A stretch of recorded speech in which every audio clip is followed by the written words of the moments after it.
எங்களை அதிகமாக நேசிக்கிற எங்கள் நல்ல பிதாவே, தருமையான அதிகால நேரத்துக்காக பன்னெண்டியோடுமே துதிக்கிறோமே, ஸ்தோத்திரிக்கிறோம். அப்பா, ஒரு விஷயம் உங்களோட பாதபீடத்தில் கடந்து வரவும், ஆண்டவரே, உடைய மக்களுக்காக உங்களுடைய பாதத்துடன் செபிக்கவும், எல்லாரும் உடைய பாதபீடத்தில் கொண்டு வந்து சமர்ப்பிக்கவும், கர்த்தாவே, நீங்கள் நல்ல பலத்துக்காக, சுகத்துக்காக, நல்ல சந்தர்ப்பத்துக்காக தேவனை துதிக்கிறோம், பாமை ஸ்தோத்திரிக்கிறோம். கடந்த ராத்திரி முழுவதும் நீர் எங்களை கண்மணி போல மறைத்து ஒரு ஆபத்துகள், அனர்த்தங்கள், துன்பங்கள், துயரங்கள், எந்த விதமான சேதங்கள், மரணங்கள் எதுவுமே இராதபடி எங்களை பாதுகாத்து புதிய நாளை காண கர்த்தர் கிருபை செய்ததற்காக ஸ்தோத்திரம். இந்த அதிகாலமே இருட்டோடு என் மக்களுக்காக ஜெபிக்கிற ஜெபம் உண்மையாகவே அனுகிரகமாக, ஆசீர்வாதமாக, ஒவ்வொரு குடும்பத்துக்கும் இது ஒரு நல்ல தீபமாக, நல்ல ஒரு கோட்டையாக, நல்ல ஒரு அரணாக இருந்து என் மக்களுக்கு பாதுகாப்பையும், பலனையும், விடுதலையும், சந்தோஷத்தையும், சமாதானத்தையும், ஆண்டவரே, நித்திய ஜீவனையும் என் மக்களுக்கு நீ தரும்படியாக ஜெபிக்கிறோம். கண்ணீரோடு, கஷ்டத்தோடு, துன்பத்தோடு இருந்து வேதனைப்படுகிற ஒவ்வொரு மக்களுக்கும் இந்த ஜெபம் ஒரு ஆறுதலாக போய் சேரட்டப்பா. அது உங்களுக்கு தைரியமாக பலனாய் மாறட்டும். உங்களோட விசுவாச கண்கள் திறக்கட்டும். பிள்ளைகள் விசுவாசத்தில் பெருகட்டும், வளரட்டும். விசுவாசத்தில் காலூன்றி நிற்கவும், விசுவாசத்தில் வேறு பாயவும் கர்த்தர் கிருபை தரும்படி நான் ஜெபிக்கிறேன். தடைகள், வேதனைகள், கண்ணீர்கள் எல்லாம் கிறிஸ்து இயேசுவின் நாமத்தில் இப்பொழுது மறையணும். ஒரு விடுதலின் கரம் இப்பொழுது ஒவ்வொருவர் மேலும் வெளிப்படணும். தெய்வ சமாதானம் ஒவ்வொருடைய ஹிருதயத்திலும் குடும்பத்திலும் ஆளுகை செய்யணும். துக்கத்தோடு கண்ணீரோடு இருக்கிற மக்களுக்கெல்லாம் ஒரு பெரிய ஆறுதல், பெரிய சந்தோஷம், ஒரு பெரிய மனநிறைவு, மனமகிழ்ச்சி உண்டாகட்டும். அதுக்காக நான் ஜெபிக்கிறேன். இன்னைக்கு பகல் என்னென்ன தேவைகள் அனைத்தையும் சந்திங்கப்பா. ஒரு குடும்பத்திலும் கஷ்டம் வேண்டாம், ஒரு குடும்பத்திலும் பட்டினி வேண்டாம், ஒரு குடும்பத்திலும் அழுகையும் புலம்பும், தேவையில்லாத வீண் செலவுகளும், அலைச்சல்களும், தேவையில்லாத ஒரு வேதனையும், கண்ணீரும் என் பிள்ளைகளுக்கு யாருக்குமே வரக்கூடாதப்பா. அவருடைய எல்லா விஷயத்திலும், வேலையில், படிப்பில், போக்கில், வரத்தில், எல்லா இடங்களிலும் முழு பாதுகாப்பு இருக்கட்டும். கண்மணி போல மறைத்து ஒவ்வொருவரையும் வேலி அடைத்து நீங்கள் பலப்படுத்தி அரவணைத்து நடத்துங்க. அதுக்காக நான் ஜெபிக்கிறோம். நம்பிக்கையோட கருத்தில் கொடுக்கிறோம். எல்லாரும் மேலே ரத்தத்தினுடைய அடையாளம் இருக்கட்டும். அவருடைய குடும்பத்து மேல் ரத்தத்தினுடைய அடையாளம் இருக்கட்டும். ஒருவரையும் கைவிடக்கூடாது. ஒருவரும் கண் கலங்கி அன்று வேதனையோடு எங்களுக்கு எந்த காரியத்தை அறிவிக்கவும் கர்த்தர் அனுமதிக்க கூடாது. காத்துக்கொள்ளுங்க, பலப்படுத்துங்க. தமிழகத்தில், இந்தியாவுக்கு வெளியிலும் இருந்து இந்த ஜெபத்திலே பங்கு வருகிற ஒவ்வொருவரையும் அனுகிரகித்து, ஆசீர்வதித்து, பலப்படுத்தி, மேன்மைப்படுத்தி, உயர்த்தி வைக்கும்படி நான் ஜெபிக்கிறோம். பலப்படுத்துங்க. இயேசு கிறிஸ்துவின் நாமத்தில் பிதாவே, ஆமென், ஆமென், ஆமென். தெய்வத்தின் பொண்ணு நாம மகத்துவம் மகத்துவம் உண்டாவதாக. இன்னைக்கு என்னோட ஜெபத்திருக்கிற ஒருவரையும் கிறிஸ்து இயேசுவின் நாமத்தினை வாழ்த்துகிறேன், வரவேற்கிறேன். கர்த்தர் உங்களை அனைவரையும் நிச்சயமாகவே ஆசீர்வதிப்பார். இன்னைக்கு நம்முடைய ஜெபம் ஆரம்பித்து 1222 நாளுக்குள்ளே நம்ம பிரவேசிக்க கர்த்தர் நமக்கு கிருபை தந்திருக்கிறோம். நிச்சயமாகவே இந்த நாள் நமக்கு ஒரு அனுகிரகமாக, மறக்க முடியாத ஒரு மகிழ்ச்சியின் நாளாக மாறட்டும். ஒரு 2 வசனத்தை வாசித்து நம்ம ஜெபிக்க போறோம். சங்கீதக்காரன் எழுதின 72ஆம் சங்கீதம் 12-13 வசனத்தை நம்ம இப்ப பார்க்க போறோம். சங்கீதம் 72, 12, 13. நேற்று 72ஆம் சங்கீதம் 4ஆம் வசனத்தையும் 2-3 வசனத்தையும் நம்ம பார்க்க கர்த்தர் நமக்கு கிருபை செய்தார். இன்றைக்கு அதனுடைய 12-13 வசனம். கூப்பிடுகிற எளியவனையும் உதவியற்ற சிறுமையானவனையும் அவர் விடுவிப்பார். பலவீனனுக்கும் எளியவனுக்கும் அவர் இறங்கி எளியவர்களின் ஆத்துமாக்களை ரட்சிப்பார். எவ்வளவு தெளிவாக இந்த வார்த்தை நமக்கு இங்கே தியானிக்க முடிகிறது. தயவு செய்து கூர்மையாக நீங்கள் இதை கவனிக்க வேண்டும். உண்மையாக வார்த்தைகள் உங்களுக்கு சொந்தமாக்கி கொள்ள வேண்டும். உங்களுடைய ஹிருதயத்தினுடைய ஆழத்தில் இது பதியணும். உங்க ஹிருதயத்துக்குள்ள இது அப்படியே கம்போசிங் ஆகணும். இந்த வார்த்தை நல்லா கவனிக்கணும். கூப்பிடுகிற எளியவனையும் உதவியற்ற சிறுமையானவனையும் அவர் விடுவிப்பார். அதனுடைய அர்த்தம், இந்த உலகத்துல நீங்க நல்லா பார்த்திருக்கிறீங்க. நமக்கு கொஞ்சம் வசதி இருந்தா, கொஞ்சம் பணம் இருந்தா, நமக்கு கொஞ்சம் அழகு இருந்தா, நமக்கு கொஞ்சம் எல்லாம் இருந்தா நமக்கு எல்லாருமே இருக்கும். ஒரு ஏழை, ஒரு எளியவன் என்ற ஒரு நிலைமை வரும்போ நம்மளை யாரும் கண்டுக்கவே மாட்டாங்க, திரும்பியும் கூட பார்க்க மாட்டாங்க. அவங்க சொல்றேன், கூப்பிடுகிற எளியவன். இன்னைக்கு ஒரு எளியவன் போய் ஐயா, அம்மா கூப்பிட்டா யார் திரும்பி பார்ப்பாங்க? யார் உதவி செய்வாங்க? நீங்க எத்தனையோ குடும்பத்துல கூட பிறந்த சகோதரங்கள் ரொம்ப மட்டமான சூழ்நிலை இருக்கிற சகோதரங்கள் உண்டு. குடும்பங்களில் மற்ற சகோதரங்கள் நல்ல செழித்து, நல்ல ஓங்கி, நல்ல ஐஸ்வர்யமா, இஷ்டம் போல சாப்பிட்டு கொழுத்து வாழுகிற ஆட்களும் அந்த குடும்பத்தில் உண்டு. அதே குடும்பத்தில் தான் கூட பிறந்த சகோதரங்கள் கஷ்டத்திலும், பட்டினியிலும், தரித்திரத்திலும் இருந்து வேதனைப்படுகிறார்கள். அப்போ அவங்க அந்த கூட பிறந்தவங்களை பார்க்கும்போது கனவீனமாக தான் பார்ப்பாங்க. அவங்க வீட்டில் நல்ல காரியங்கள் ஃபங்க்ஷன் நடக்கும்போதும் கூடி அவங்களை கூப்பிடணுமா வேண்டாவான்னு சிந்திக்க அங்கே சில காரியங்கள் உண்டாகும்.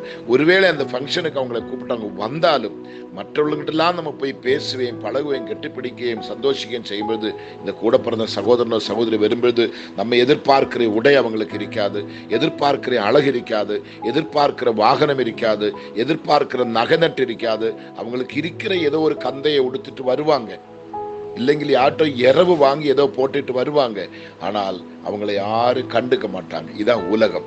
இங்க பாருங்க, கூப்பிடுகிற எளியவன், ஆண்டவனுடைய சமூகத்திலே வந்து ஒரு எளியவன், யாரும் இல்லாதவன், யாருடைய சகாயம் இல்லாத ஒரு மனுஷன் வந்தவன், எளியவன் தான். அவன் கூப்பிடும்போது கூப்பிடுகிற எளியவனையும் உதவியற்ற சிறுமையானவனையும், உதவியற்ற எல்லாராலும் சிறுமைப்படுத்தப்பட்டு எல்லாராலும் ஒதுக்கப்பட்டு உதவியற்ற சிறுமையானவனையும் என்றுதான் சொல்றாங்க, அவர் விடுவிப்பார். அப்ப நம்முடைய ஆண்டவருடைய பாசம், ஆண்டவருடைய உள்ளம், அவருடைய உள்ளத்தில் இருக்கிற குணம் எப்படி கொஞ்சம் பாருங்களேன். இந்த எளியவனை, கர்த்தருக்கு ஸ்தோத்திரம், பாருங்களே, அந்த எளியவனை, அந்த சிறுமையானவனை கர்த்தர் விடுவிக்கிறார். அவனுடைய கஷ்டத்திலிருந்து, அவனுடைய வேதனையிலிருந்து, அவன் கண்ணீரிலிருந்து, அவன் போராட்டத்திலிருந்து, அவன் அனுபவிக்கிற சகல சத்ருவின் கொடுமையிலிருந்தும் ஆண்டவர் அவனை விடுவிக்கிறார். அடுத்தது, பலவீனனுக்கும் எளியவனுக்கும் அவர் இறங்கி, நம்ம பலவீனமான ஒரு பாத்திரம், நம்ம ஒரு எளியவன், நம்மளை யாரும் திரும்பி பார்க்க மாட்டாங்க, நமக்கு நல்ல ஆரோக்கியம், நல்ல சந்தோஷம், நல்ல உழைத்து கொண்டு போடுன ஒரு தலைமை இது. குடும்பத்தில் கூட பாருங்களேன், நம்ம நல்லா ஓடி ஆடி உழைத்து சம்பாதித்து கொண்டு கொடுக்கும்போ அந்த குடும்பத்தில் இருக்கிற சந்தோஷம் வேறு, அவங்களுடைய பார்வை வேறு, நம்மளை அணுகுகிற முறைகள் வேறு. அதே நேரத்தில் நம்ம படுத்த படுக்கையிலாய் நம்மளால் ஒரு நன்மையும் அவங்களுக்கு இல்லை, இருக்கிற சொத்து சுகம் எல்லாம் நம்மளால நஷ்டப்பட்டு போகுது, நம்ம ஒரு பெரிய பாரம் போல அவங்களுக்கு தெரியும்போ நம்மளை எந்த அளவுக்கு அவங்க வைப்பான்னு யோசித்து பாருங்க. ஆனால் இங்கே பாருங்க, பலவீனனுக்கும் எளியவனுக்கும் அவர் இறங்கி எளியவர்களின் ஆத்துமாக்களை ரட்சிப்பார். முதல்ல என்ன சொன்னாங்க? அவர் விடுவிப்பாங்க. யாரை விடுவிப்பாங்க? எளியவனையும் சிறுமையானவனையும் விடுவிப்பார். இங்க பலவீனனுக்கும் எளியவனுக்கும் அவர் இறங்கி வந்து எளியவர்களின் ஆத்துமாக்களை ரட்சிப்பார். இப்படிப்பட்ட ஒரு நல்ல தெய்வத்தை ஆராதிக்கக்கூடிய ஒரு கிருபை தெய்வம் நமக்கு தந்திருக்கிறார். இதுக்கு மேல ஒரு பாக்கியம் நமக்கு என்ன கிடைக்கும் சொல்லுங்க பார்ப்போமே. ஆனபடி நீங்கள் இன்னைக்கு இதை கேட்கும்போது, நான் ஒரு ஏழை, நான் ஒரு எளியவன், எனக்கு யாருமே இல்லை சொல்லாதுங்க. ஏசப்பா உங்களுக்கு மட்டும்தான், உங்களோடு கூட தான் ஏசப்பா இருப்பாங்க. உங்களுக்கு தான் பதில் வருது பாத்தீங்களா?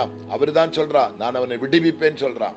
அடுத்து அவன் ஆத்துமாவை ரட்சிப்பான்னு சொல்றாங்க. உங்களை ரட்சிப்பதுக்கும் உங்களை விடுவிக்கிறதுக்கும் உங்க கூட கர்த்தர் இருக்கிறாங்க.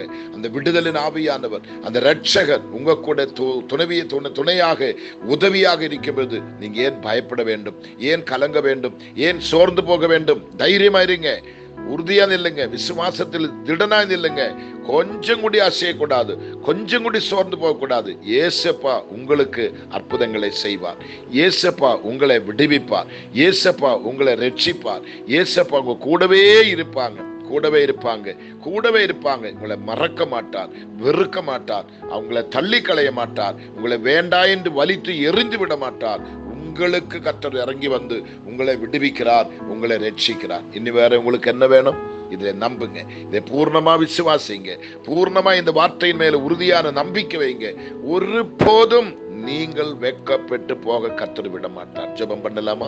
எங்கள் பரிசுத்தமுள்ள நல்ல கர்த்தாவே, 1222 நாள் உண்மையாக உடைய பாதத்தில் வந்து இந்த அதிகாலை இருட்டோடு உடைய பொன்முகத்தை தரிசிக்குவேன், உடைய முகத்தை தேட உடைய பாதத்தில் வந்து எங்கள் எல்லாரையும் அர்ப்பணித்து செபிக்க கர்த்தர் எங்களுக்கு ஒரு வாய்ப்பு தந்ததுக்காக ஸ்தோத்திரம். இயேசுப்பா, நாங்கள் தியானித்த இந்த வேத வார்த்தை எங்களுடைய வாழ்க்கையில ஒரு பெரிய ஒரு ஆசீர்வாதமாய், பெரிய ஒரு தைரியம், பெரிய ஒரு பலன், ஒரு நம்பிக்கை எங்களுடைய ஹிருதயத்தை நீ தந்ததுக்காக ஸ்தோத்திரம். நான் எளியவன் அல்ல, நான் ஏழை அல்ல என்ற ஒரு தைரியம் என் மக்களுடைய ஹிருதயத்துக்குள்ளே அப்பா நீங்க கொண்டு பதிச்சதுக்காக ஸ்தோத்திரம். எங்களுடைய ஆண்டவர் என்னோடு கூட இருக்கிறார். அவர் என்ன சொல்றார்? நான் அவனை விடுவிப்பேன் சொல்றார். யாரு?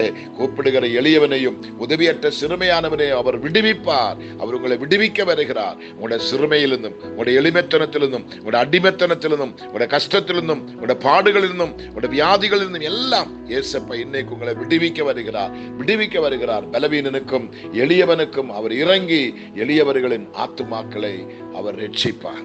நிச்சயமா உங்களுக்கு இறங்கி வந்துட்டாங்க. இப்போ உங்க வீட்டுக்கு வந்துட்டாங்க, உங்க பிரச்சனைக்கு முன்பாக வந்துட்டாங்க. சோர்ந்து போகாதுங்க, தைரியமாயிருங்க, ஸ்தோத்திரம் பண்ணுங்க, அல்லேலூயா சொல்லுங்க, கர்த்தரை ஸ்துதித்து அவருடைய நாமத்தை மகிமைப்படுத்துங்க. அபிஷேகம் பண்ணப்பட்ட பிள்ளைகளானால் ஆவியில நிரம்பி அற்ப சமயம் கர்த்தரை ஆராதனை செய்யுங்க.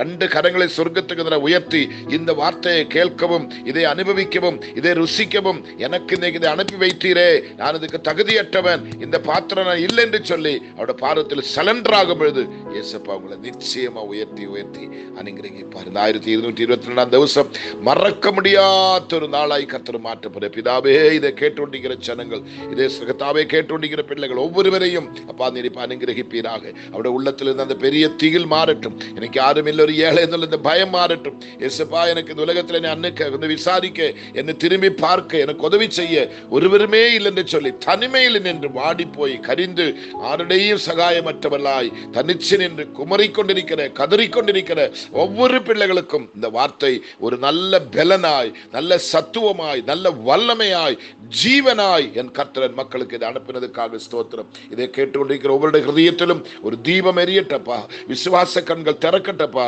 நம்முடைய முகத்தை அவங்க தரிசிக்கட்டப்பா, ஒரு சந்தோஷத்தை அவர்கள் இப்ப அனுபவிக்கட்டப்பா, ஒரு மகிழ்ச்சியை அவர்கள் இப்ப அனுபவிக்கட்டப்பா, அந்த கிருபை என் மக்கள் மேல போய் இறங்கட்டப்பா, நம்முடைய ஆசீர்வாதத்தின் ஊற்றுக்கள் என் மக்களுக்காக திறக்கப்படுவதாக.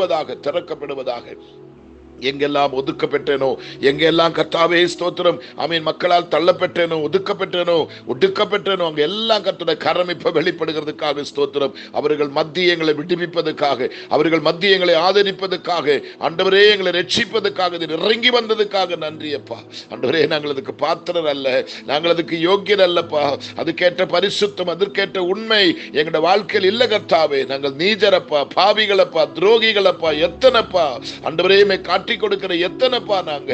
அப்படிப்பட்ட பாவிகளாக எங்கள் மேல் கிருபையாக இறங்கி வருகிறதுக்காக ஸ்தோத்திரம். தயவுள்ள கரத்தை நீட்டுகிறதுக்காக ஸ்தோத்திரம். தயவுள்ள கண்கள் எங்க மேல் பதித்ததுக்காக ஸ்தோத்திரம். நம்முடைய கண்களில் எங்களுக்கு இன்னைக்கு தயவு கிடைத்ததுக்காக ஸ்தோத்திரம். நம்முடைய இருதயத்தில் எங்க மேல் ஒரு பாசம் உண்டானதுக்காக, ஒரு ஏக்கம் உண்டானதுக்காக உமக்கு நன்றி அப்பா.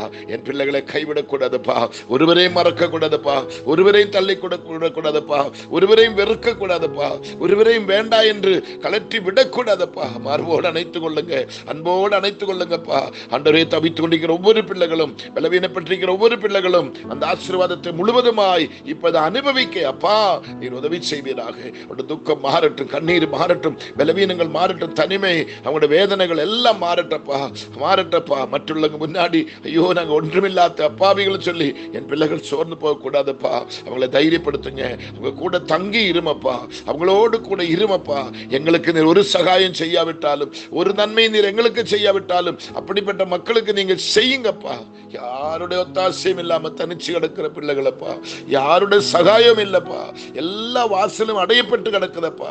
ஒரு மனுஷனும் விசாரிக்கிறதுக்கு இல்லப்பா, விசாரிப்பட்ட சியோனை போல கிடக்குறாங்கப்பா. ஒருவருமே இல்லப்பா. ஒருவேளை திக்கற்றவங்களா இருக்கலாம், அநாதைகளா இருக்கலாம், விதவைகளா இருக்கலாம், ஆண்டவரே தாய் தந்தை இல்லாத பிள்ளைகளா இருக்கலாம் அப்பா. அவர்களை நீ மறக்க கூடாது, கைவிடக்கூடாது அப்பா. நீர் கைவிடக்கூடாதப்பா. அவங்களுக்கு தாய்க்கு தாயாக, தந்தைக்கு தந்தையாக, எல்லாவற்றுக்கும் எல்லாமாக நீர் இறங்கி வருவீராக. அப்படிப்பட்ட பிள்ளைகள் மேல் மனதுருகும் அப்பா, இறங்கி வந்து அவங்களுக்கு உதவி செய்யுங்கப்பா. நீர் இதை செய்ய போறதுக்காக உமக்கு நன்றி. இதை கேட்டுக்கொண்டிருக்கும் என் மக்களுக்குள்ள ஒரு தைரியம் உண்டாகட்டும், விசுவாசம் உண்டாகட்டும், நம்பிக்கை உண்டாகட்டும். விசுவாச கண்கள் எல்லாம் திறக்கப்படுவதாக. இரட்சகட முகத்தை காணுவார், நம்முடைய முகத்தில் இருக்கிற மகிமை அனுபவிக்குவார், அந்த சந்தோஷத்தை அனுபவிக்குவார், அந்த ஆனந்தத்தை அனுபவிக்குவார், அந்த பேரின்பத்தை அனுபவிக்குவார் என்று கர்த்தர் கிருபை தாங்கப்பா. பிள்ளைகள் யாரெல்லாம் பலவீனமாய் கிடக்குறீங்கப்பா, யாரெல்லாம் நோய்வாய்ப்பட்டு கிடக்குறாங்கப்பா, ஆண்டவரே எங்களுடைய அன்பு மகன் பாலாஜிக்காக மறுபடியும் செபிக்கிறோம். அவனுக்கு பரிபூர்ண விடுதலை கொடுங்க, நல்ல தீர்க்காயுசை கொடுங்கப்பா, நல்ல ஆரோக்கியத்தை கொடுங்கப்பா, நல்ல ஜீவனை கொடுங்கப்பா, இந்த குடும்பத்துக்கு சமாதானத்தை கொடுங்கப்பா. அதே போல பலவீனமாய் கிடக்கிற பிள்ளைகள் ஏராளம் உண்டப்பா, மரண படுக்கையில் கிடக்கிற உண்டப்பா. இன்றே நாளைக்கு மரிப்பேன் என்று சொல்லி மரணத்தினுடைய வாசலில் கிடக்கிறவங்க உண்டப்பா. எல்லாராலும் ஒதுக்கப்பட்டவங்க, கைவிடப்பட்டவங்க உண்டப்பா. எந்த சகாயம் இல்லாத சகாயமற்ற பிள்ளைகளாய் இருக்கிறவங்க உண்டப்பா. அவங்களுக்கெல்லாம் நீர் இறங்கி வந்தப்பா. நம்முடைய கருணை உள்ள கரம் ஒரு நீட்டி ஒரு நல்ல ஒரு விடுதலை, ஒரு ஆறுதலான வார்த்தையை கொடுத்து அவங்களை தேற்றி பலப்படுத்துங்கப்பா. காயங்கள் எல்லாம் ஆற்றி பொறுக்க வைங்கப்பா. வேதனை எல்லாம் மாற்றுங்கப்பா. அவருடைய கண்ணீர் எல்லாம் நீ மாற்றுங்கப்பா. புலம்பல் எல்லாம் மாற்றுங்கப்பா. ஆண்டவரே, அழுகை களிப்பாக மாற்றுங்கப்பா. அழுகை களிப்பாக மாற்றுங்கப்பா. நொந்து வெந்திருக்கிற பிள்ளைகளுக்கு தைரியம் கொடுங்கப்பா, ஆறுதல் கொடுங்கப்பா. நான் கலங்க மாட்டேன், நான் சோர்ந்து போக மாட்டேன், நான் கைவிடப்பட்டு போக மாட்டேன், நான் வெட்கப்பட்டு போக மாட்டேன். எங்க இயேசப்பா எனக்காக இருக்கிறார். இந்த ஏழையை கர்த்தர் மறக்க மாட்டார், இந்த எளியவனை கர்த்தர் மறக்க மாட்டார். என்னை அவர் விடுவிப்பேன் சொன்னா, எனக்கு உதவி செய்வேன் சொன்னா, நிச்சயமா என் கர்த்தர் எனக்கு அதை செய்வார் என்று அசைக்க முடியாத ஒரு நம்பிக்கை இப்ப என் பிள்ளைகளோட நெஞ்சுக்குள்ள பதிகிறதுக்காக உமக்கு நன்றி அப்பா. நான் அதை விசுவாசிக்கிறேன். ஆண்டவரே, என் பிள்ளைகளை மறக்க கூடாது, கைவிடக்கூடாது. இன்னைக்கு பகல் முழுவதும் கிருபை, பகல் முழுவதும் பாதுகாப்பு, பகல் முழுவதும் பாதுகாப்பு எல்லாரும் மேலும் இருக்கட்டப்பா. ஆண்டவரே, எல்லா உள்ளத்திலும் நல்ல சமாதானத்தை கொடுங்க, சந்தோஷத்தை கொடுங்க. பிள்ளைகள் அனுபவிக்கிற எல்லா நிந்தங்களும், அவமானங்களும், வேதனைகளும், கண்ணீர்களும் எல்லாம் மாற்றுங்க ஏசப்பா. அதிசயமா நடத்துங்கப்பா, அற்புதமா நடத்துங்கப்பா, மகிமையா நடத்துங்கப்பா. ஒரு குறையும் என் பிள்ளைகளுக்கு இருக்க கூடாதுப்பா. எல்லாம் நிறைவாகட்டும், எல்லாம் நிறைவாகட்டும், எல்லாம் நிறைவாகட்டும், எல்லாம் நிறைவாகட்டும். குறைகள் எல்லாம் நிறைவாகட்டும். அதுக்காக நான் ஜெபிக்கிறேன். காயங்கள் ஆறட்டும், கண்ணீர் துடைக்கப்படட்டும், பலவீனங்கள் மாறட்டும், சோர்வுகள் மாறட்டும், தனிமை மாறட்டும், நிந்தனைகள் மாறட்டும், அவமானங்கள் மாறட்டும். எல்லா விதமான பயமும், திகிலும், சோர்வுகளும் இயேசுவின் நாமத்தில் வெளியேறுவதாக. தெய்வ சமாதானம் இருதயத்துக்குள்ளே ஆளுகை செய்யட்டும். அதுக்காக கருத்தில் கொடுத்து எல்லாரையும் பிதா, குமாரன், பரிசுத்தாவின் நாமத்தில் அனுக்கிரகித்து நான் ஜெபிக்கிறேன். ஆசீர்வாதமாக இருக்கட்டும் இயேசு கிறிஸ்துவின் நாமத்தில் பிதாவே. ஆமேன், ஆமேன், ஆமேன். நிச்சயமா இந்த வார்த்தையின் ஜெபமும் உங்களோட வாழ்க்கையில நம்பினால் உங்களுக்கு ஒரு விடுதலை கர்த்தர் தருவார். Okay, thank you. God bless you.